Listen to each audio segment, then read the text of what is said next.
Assalamualaikum warahmatullahi wabarakatuh. Kembali lagi bersama Spirit Edukasi, media edukasi digital untuk pendidikan. Sahabat edukasi, Bapak dan Ibu guru, saya melanjutkan dari review materi pembatik level 1. Pada kesempatan ini saya akan membahas materi masih di modul 1 tapi kegiatan belajar 2. Nah, di kegiatan belajar 2 ini kita akan dihadapkan kepada materi mengenai mengenal pembelajaran elektronik atau e-learning. Nah, tujuan dari pembelajaran ini diharapkan para peserta pembatik level 1 pertama mengenal aplikasi rumah belajar. Yang kedua, mengenal akun pembelajaran. Adapun indikator atau IPK-nya diharapkan peserta dapat mengenal aplikasi rumah belajar, kemudian dapat mengenal akun pembelajaran.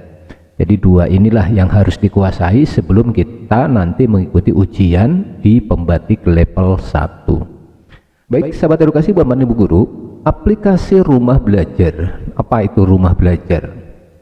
Nah, ini mungkin kita sering dengar, yaitu sebuah portal pembelajaran yang merupakan produk dari Pusdatin Kemendikbud yang bisa dimanfaatkan oleh peserta didik maupun tenaga kependidikan. Nah, untuk mengakses aplikasi rumah belajar ini bisa melalui belajar.kemdikbud.go.id atau bisa juga mengunduh aplikasinya melalui Play Store. Bahkan yang terupdate sekarang bisa melalui App Store. Nah, ini sudah ada di App Store.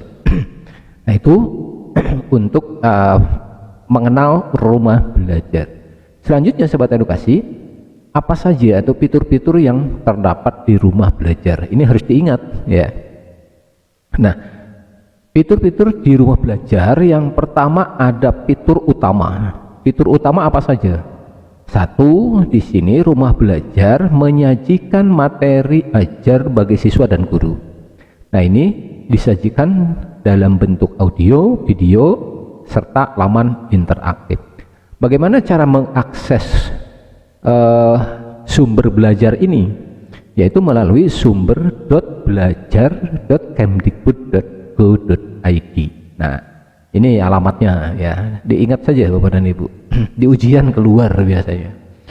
Kemudian yang kedua ya, fitur utama yang kedua yaitu kelas maya. Apa itu kelas maya? Kelas maya sebuah LMS yang dikembangkan khusus untuk memfasilitasi proses pembelajaran guru dan dapat memberikan bahan ajar yang dapat diakses oleh siswa. Nah, ini bisa diakses melalui laman kelasmaya.belajar.kemdikbud.go.id/kelasmaya. Ini diingat juga ya Bapak dan Ibu. Ujian keluar ini. Kemudian yang fitur utama yang ketiga, di rumah belajar juga ada bank soal. Nah, ini bank soal ini merupakan kumpulan soal dan materi evaluasi siswa yang dikelompokkan berdasarkan topik ajar. Nah, ini tersedia berbagai akses soal latihan, ulangan, dan ujian. Jadi sangat lengkap sekali Bapak dan Ibu. Bagaimana mengaksesnya? Nah, cara mengaksesnya melalui laman banksoal.belajar.kemdikbud.go.id. Selanjutnya sobat edukasi, fitur utama yang keempat dari aplikasi rumah belajar yaitu ada laboratorium maya.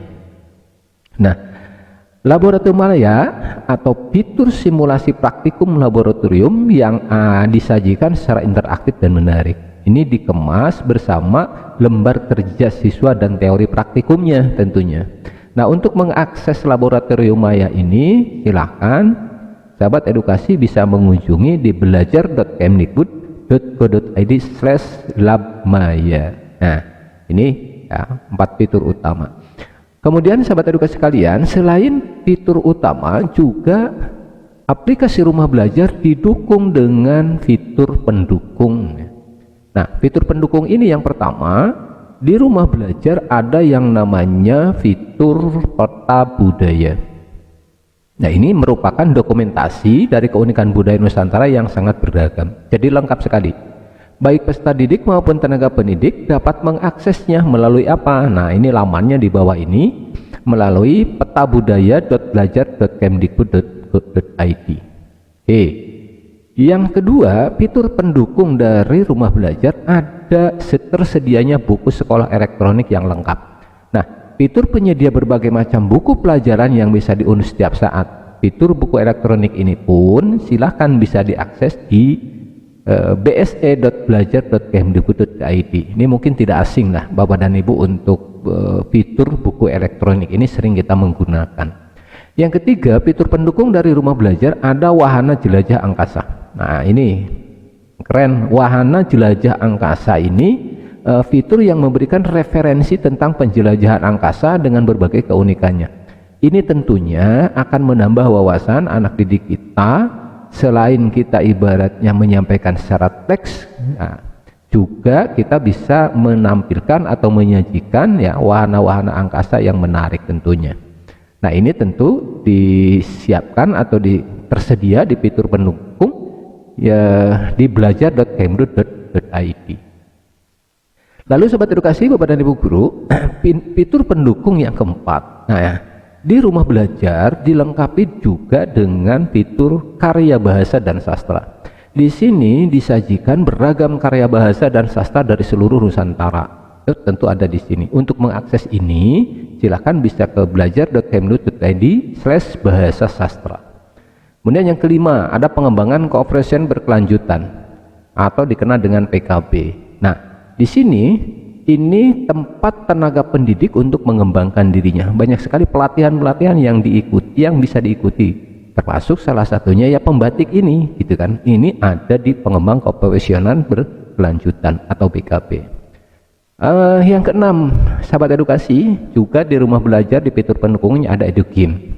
Nah, bermain sambil belajar dengan fitur EduGame, rumah belajar fitur ini menyediakan berbagai permainan interaktif yang dimanfaatkan oleh siswa baik secara mandiri maupun bimbingan guru dan orang tua. Silahkan bisa diakses di laman belajar.kemdikbud.id di /edugame. Yang ketujuh, nah ini ada fitur blog pena. Blog pena itu apa? Ini tulisan-tulisan dari berbagai kalangan yang sangat peduli terhadap dunia pendidikan tentunya. Siapa saja yang bisa mendaftar dan berkontribusi melalui blog pena ini, itu silahkan. Artinya di sini tempatnya, wadahnya sudah disiapkan dari aplikasi rumah belajar. Tinggal diakses di pena.belajar.kemdikbud.id. Nah, demikian Bapak dan Ibu, itu kita mengenal yang namanya aplikasi rumah belajar, baik itu fitur utama maupun fitur pendukung. Diingat-ingat saja, gitu ya. Baik, kita masuk ke yang materi kedua, yaitu apa? Tentang akun pembelajaran. Apa itu akun pembelajaran? Nah, ini mungkin baru beberapa bulan ini kita mengenal ini ya. Akun pembelajaran adalah akun elektronik yang memuat nama akun user ID yang diakses masuk dengan password yang diterbitkan oleh Kementerian Pendidikan dan Kebudayaan. Untuk siapa? Untuk peserta didik, untuk pendidik dan tenaga kependidikan. Nah, yang pertama, tujuan adanya akun pembelajaran ini untuk apa? Tujuan pembelajaran dengan akun pembelajaran ini yang pertama tentu untuk mendukung proses pembelajaran. Yang kedua, tentunya untuk meningkatkan keterhubungan antara layanan pembelajaran. Nah, ini tujuannya. Kemudian yang kedua, sasaran akun pembelajaran ini siapa? Yang menjadi sasaran atau yang berhak memiliki akun pembelajaran ini yang pertama peserta didik atau siswa. Kemudian yang kedua, pendidik pada jenjang dasar dan menengah. Dan yang ketiga, tenaga kependidikan, yaitu siapa? Kepala sekolah satuan pendidikan dan operator sekolah. Itu yang menjadi sasaran akun pembelajaran. Yang ketiga, mengapa dibuat dalam bentuk akun Google ya? Yang kita kenal kan seperti contoh misalkan gini, seperti akun saya smk.guru.belajar.id. Nah, itu kan di situ itu dibentuk, mengapa dibuat dengan akun Google? Yang pertama tentu pembelajaran otomatis mendapat akses ke aplikasi pendukung pembelajaran seperti Google Workspace for Education. Ini sebetulnya alasannya. Dan di sana lebih lengkap gitu kan. Kemudian yang kedua, pembuatan penggunaan akun pembelajaran ini bebas biaya, artinya tidak mengeluarkan biaya. Yang ketiga, sistem Google mampu mengelola puluhan juta akses sekaligus dengan keamanan tingkat tinggi. Dan yang keempat, akun yang sama dapat digunakan untuk mengakses aplikasi Kemendikbud. Jadi ini multifungsi ya. Oleh karena itu alasannya mengapa menggunakan akun Google.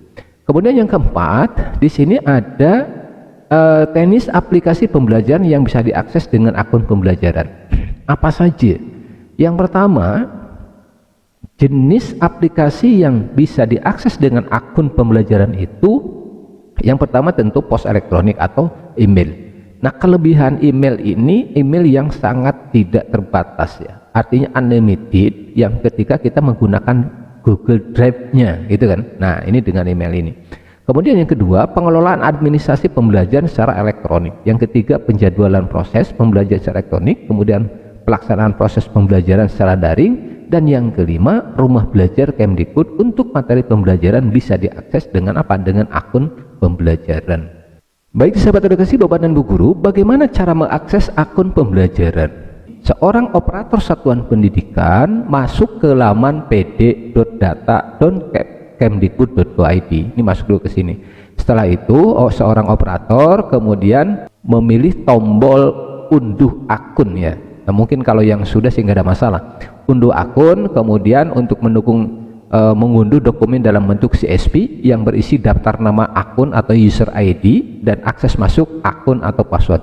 Akun pembelajaran di satuan pendidikan yang bersangkutan. Jadi bisa diakses untuk akun gurunya, akun siswanya, akun tenaga kependidikannya. Nah, ini bisa dilakukan oleh operator.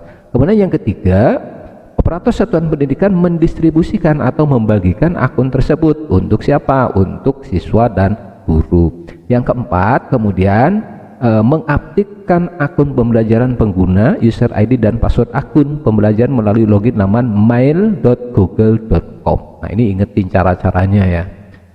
Kemudian yang kelima, pengguna menyetujui syarat dan ketentuan pengguna akun pembelajaran serta mengganti password akun pembelajaran. Jadi bagi Bapak dan Ibu yang baru mendapatkan akun atau user ID-nya, itu biasanya begitu kita masuk langsung suruh mengganti akun passwordnya. Kemudian selanjutnya, keamanan akun pembelajaran seperti apa sih? Nah, keamanan akun pembelajaran diatur sesuai dengan ketentuan perundang-undangan, diatur dengan undang-undang. Dalam rangka apa? Memberikan perlindungan. Untuk perlindungan terhadap siapa? Untuk apa kan? Kerahasiaan data, informasi, dokumen aktivitas akun pembelajaran tentunya. Kemudian kemungkinan terjadinya kelalaian dalam penggunaan dan penyalahgunaan data. Nah, itu keamanan. Kemudian yang kedua, Kemendikbud melakukan koordinasi teknis pelindungan keamanan data dengan kementerian atau lembaga terkait tentunya. Nah, demikian sahabat edukasi Bapak dan Ibu Guru, penyajian atau review materi dari kegiatan belajar 2 modul 1. Nah, nanti akan dilanjut dengan modul 2 kegiatan belajar 1 dan kegiatan belajar 2. Nah, kalau ada hal-hal yang ingin didiskusikan, silahkan dituliskan di kolom komentar. Jangan lupa untuk like, subscribe, dan share. Semoga bermanfaat. Assalamualaikum warahmatullahi wabarakatuh.